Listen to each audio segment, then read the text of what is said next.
Hi there, Sanmunani Molweni. Welcome to Fix channel. If you're new here, please subscribe before the end of the video. If you're returning, thank you for love and support. I appreciate you. What's under this Timbo season 8 kilo maphetheleni umayeni versus Macele njengoba abanye besho umayeni ubitha because akabanga number 1. Yabonga ngoba uMacele nomayeni bezobonana ubuso nobuso kugezelwane uMacele beke iside lakhe nomayeni beke iside lakhe sizozwa lapho ukuthi inkinga yini. Kodwa into esizwe ngoMacele etshela uMseleko ukuthi lapha eMzumbe umayeni uphethe, so umayeni ukhulumela igceke. Asibonanga ke i-episode la okwakukhona umayeni wayichaza ukuthi igceke limi kanjani eMzumbe, kodwa esikwaziyo ngale TV show nongakubamba nawe uMacele uke waba nama-episode mhlawumbe angaphezu kwamabili la beka khona ukuthi nje eMzumbe angifuni ukuyohlala nabo. eMzumbe vele bafika ngingekho, angazi eMzumbe ukuthi unumber 1 ubani noma kunjani nje into yaseMzumbe yabo.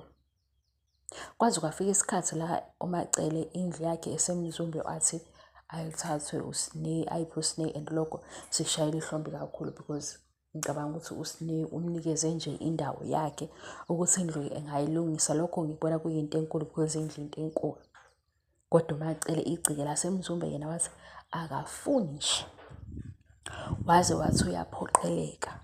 Kwaba khona i-episode la kwakune-meeting khona eyayibizwa amakhosikazi because kwakade kunomcimbi. Kulo mcimbi uMakhomalo wakhipha amanye amakhosikazi ngaphandle. Kulowo uMakhomalo khona into eyenzeka amanye amakhosikazi angazi, kodwa kwakuyindaba ephathelene nokuseva, ukuthenga ukudla nanani. Kuleyo meeting ila sabamba khona ubaba uMseleko ethi uMacele akafiki eMzumbe, kodwa namhlanje ukwazi ukuthi afike eMzumbe ngoba sebehlanganise le meeting. Manje kimi sizothola ithuba lokuthi if kuzokwenzeka uMacele nomayeni bakhuluma ubuso nobuso, sibone ukuthi ngempela umayeni ubitha ukuthi akayena unumber 1, because akwazi ukuthi iyona nto oyibonayo kuphela, because ziningi izinto ezenzeka endlini kamayeni. And into engiyibukayo ngokwami ukucabanga from season 1 to season 2 ubaba uMseleko ubehambisana nomayeni ngokwenkulumo, kodwa wabona futhi ukuthi ukuhambisana nomayeni kuzomvimba yena kwezifuno zakhe. Yingakho iside engathi li-right manje ileli side lokuthi uMakhwela akeze lana, uMakhwela angimputshise eyongena esibhedlela.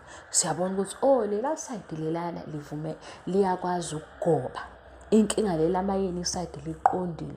Uma umayeni esethe no uthi no, kuba nzima-ke kuMseleko.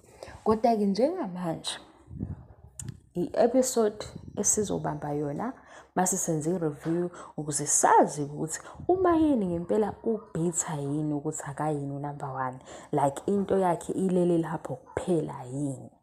Silinde i-episode. Bye.